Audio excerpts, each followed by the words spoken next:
में है। Take off हो गया क्या? हमने 12 घंटे पहले टेक ऑफ किया था। तुम्हारे प्लान्स कितनी O2 प्रोड्यूस कर सकते हैं? हम सिर्फ 500 या शायद 550 लीटर्स पर डे ही बना पाएंगे। कहेंगी क्या कि शिप छोड़कर स्पेस में चला जाए? हमारे यहाँ होने से शिप पर सवार हर इंसान मार्स पहुंचने से पहले दम तोड़ देगा।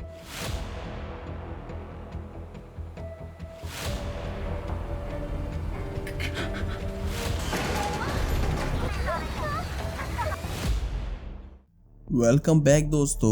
MTS-42 लॉन्च किया जाता है अपने 2 साल के मार्स मिशन के लिए। इस स्पेसक्राफ्ट में इस मिशन की कमांडर मैरिना, बायोलॉजिस्ट डेविड और मेडिकल रिसर्चर जोए है। स्पेसक्राफ्ट के कुछ सेपरेशन के बाद लॉन्च कंप्लीट होता है। दोस्तों, एक आर्टिफिशियल ग्रेविटी के लिए इस क्राफ्ट को 2 हिस्सों में बांटा गया है। एक का नाम है MTS-42 और दूसरे का नाम है किंगफिशर, जो एक टेदर से कनेक्टेड है। और इन दोनों पार्ट्स के बीच में सोलर पैनल है जो स्पेसक्राफ्ट MTS-42 को इलेक्ट्रिसिटी दे रहा है। और दोस्तों, ये सब चीजें गोल गोल घूमती हुई आगे जा रही हैं। स्पेसक्राफ्ट के एक हिस्से में रहकर ये तीनों मार्स तक का सफर करेंगे, जिसमें 2 साल तक का टाइम लगेगा। डेविड को शुरुआती कुछ घंटों में प्रॉब्लम होती है क्योंकि ये शिप काफी तेजी से गोल गोल घूम रहा है। जोए को शिप का एक ऐसा हिस्सा नजर आता है जहाँ से वो अर्थ को बखूबी देख सकती है। अगले दिन वो तीनों हाइपीरियन से कनेक्ट करते हैं। ये मार्स मिशन इसी कंपनी ने लॉन्च किया है। कमांडर मैरिना कंपनी को लॉन्च से रिलेटेड सारी इंफॉर्मेशन देती है।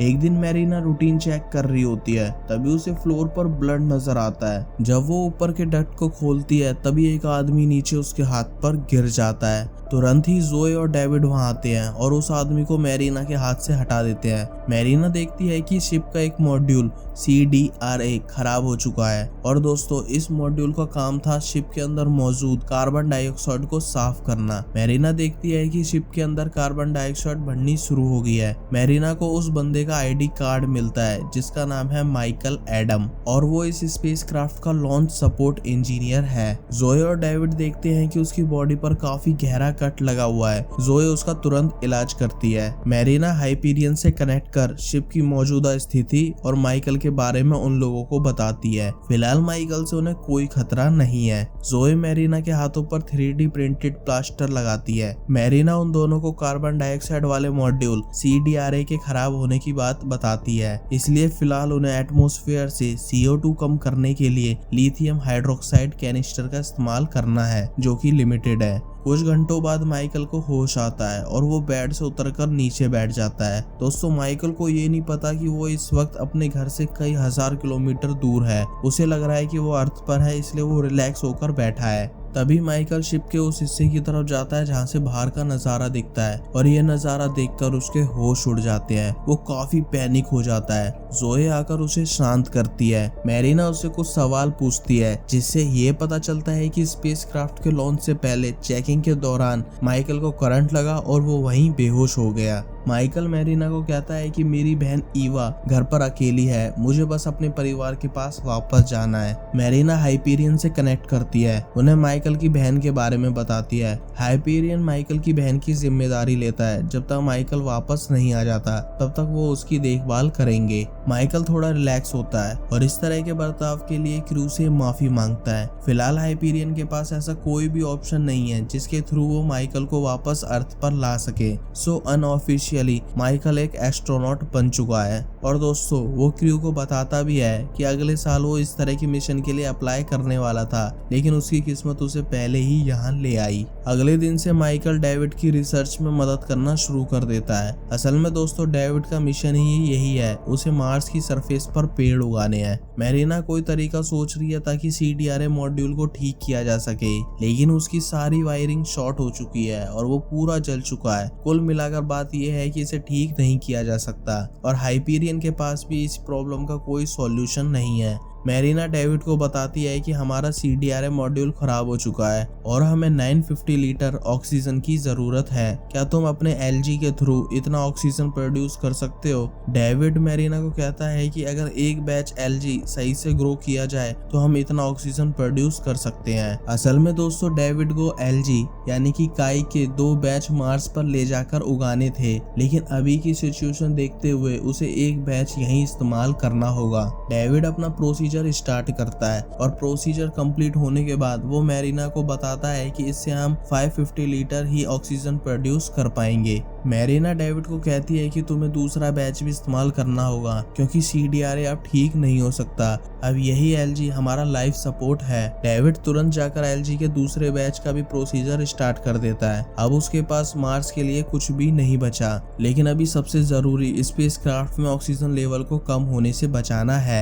अगले दिन डेविड देखता है कि बदकिस्मती से दूसरे बैच की LG खराब हो चुकी है। मैरिना ये दुखद खबर हाइपीरियन के साथ साझा करती है और दोस्तों हाइपीरियन मैरिना को एक बहुत बड़ा फैसला लेने को बोलता है, वो ये कि उन्हें माइकल को मारना होगा क्योंकि शिप में इतना ऑक्सीजन है कि जिससे 2 लोग ही मार्स तक जा सकते हैं और LG के एक बैच की वजह से एक इंसान लायक ही O2 प्रोड्यूस हो पा रही है और अगर इतने ऑक्सीजन के साथ ये चारों मार्स तक जाने की सोचेंगे तो वहां जाने से पहले ही चारों घुटकर मर जाएंगे। इसलिए जल्द से जल्द किसी भी एक मेंबर को मरना होगा। जाहिर है ये मरना वर्ड माइकल के लिए ही इस्तेमाल किया जा रहा है। जोई ये बात सुनकर मैरिना को कहती है कि ऐसे कैसे हम किसी को मार सकते हैं, कोई तो रास्ता होगा। अनफॉर्चुनेटली अभी कोई सेफ रास्ता नहीं है माइकल को बचाने का। हाँ, एक रिस्क लेने वाली बात है, वो ये कि इनके शिप का दूसरा पार्ट जिसका नाम किंगफिशर है, उसे लॉन्च करने के लिए ऑक्सीजन की जरूरत पड़ती थी, तो शायद उसमें कुछ ऑक्सीजन बचा हो सकता है। लेकिन मैरिना के हिसाब से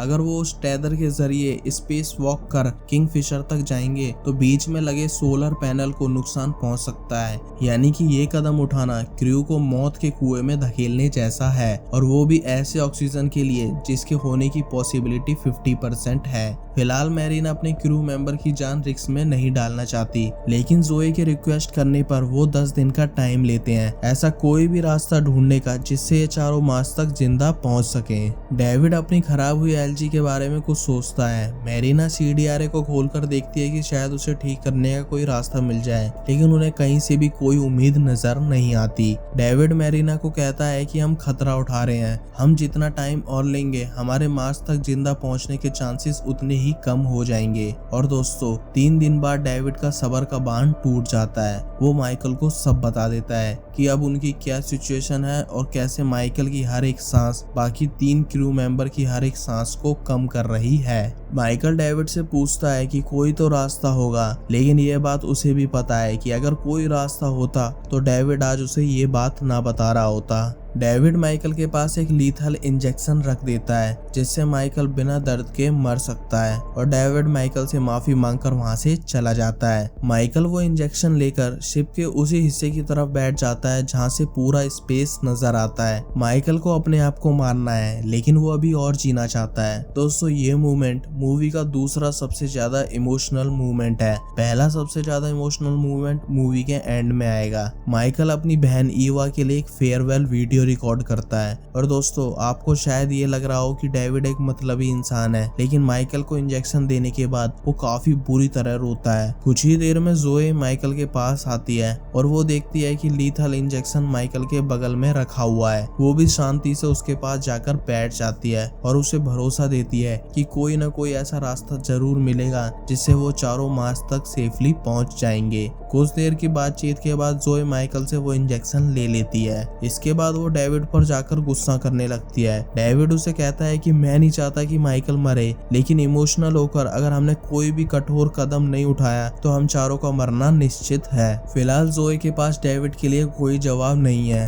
जोए डिसाइड करती है कि वो माइकल को टेदर पर चढ़ना सिखाएगी ताकि शिप के दूसरे पार्ट किंगफिशर पर जाकर ऑक्सीजन चेक करी जा सके, लेकिन जिसे सीखने में क्रू ने सालों बर्बाद कर दिए वो माइकल को कुछ घंटों में सिखाना नियर टू इम्पॉसिबल है। जोए डेविड के पास जाती है ताकि माइकल की जगह वो उसके साथ किंगफिशर तक चले, और डेविड इसके लिए पहली बार में ही रेडी हो जाता है, जिसकी जोए को 1% उम्मीद नहीं थी। लेकिन दोस्तों डेविड किंगफिशर पर जाने के लिए इसलिए रेडी हुआ है क्योंकि जो LG का एक बैच सेफ था वो भी खराब हो चुका है। अब सिर्फ 2 ही बंदों के लिए ऑक्सीजन बची है। जोए और डेविड ऊपर जाने की तैयारी करते हैं। 2 बंदों के लिए उन्हें 2 कैनिस्टर ऑक्सीजन चाहिए होगा। वो दोनों स्पेसक्राफ्ट से बाहर निकलते हैं और टेदर के थ्रू किंगफिशर की तरफ जाना शुरू करते हैं। जैसे जैसे वो शिप से दूर जाते हैं ग्रेविटी कम होने लगती है और उन्हें चढ़ने में आसानी होती है। दोस्तों वैसे तो ये मूवी है, लेकिन एक 1% इमेजिन करो ये अपने आप में कितना खतरनाक है। सिर्फ एक स्टील वायर के थ्रू एक स्पेसक्राफ्ट से दूसरे स्पेसक्राफ्ट तक जाना।